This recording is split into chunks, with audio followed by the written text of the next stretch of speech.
menjatuhkan pidana penjara.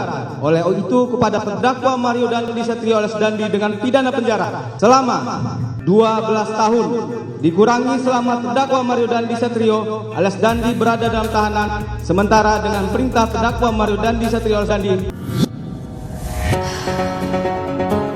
Mario Dandi Satrio berusia 20 tahun, anak mantan pejabat pajak Rafael Alun Trisambodo yang melakukan aksi penganiayaan terhadap Kristalino David Ozora berusia 17 tahun, kini dituntut 12 tahun penjara oleh Jaksa Penuntut Umum atau JPU.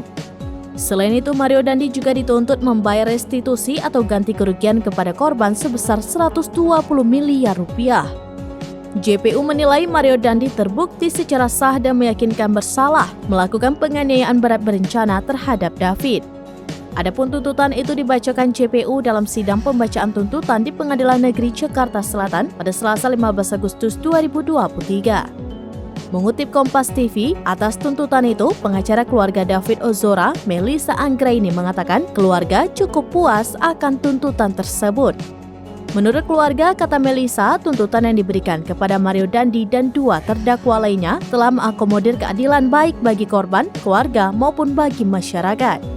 Tuntutan ini telah sesuai dengan perhitungan yang komprehensif berdasarkan apa yang disampaikan oleh Lembaga Perlindungan Saksi dan Korban atau LPSK sebelumnya.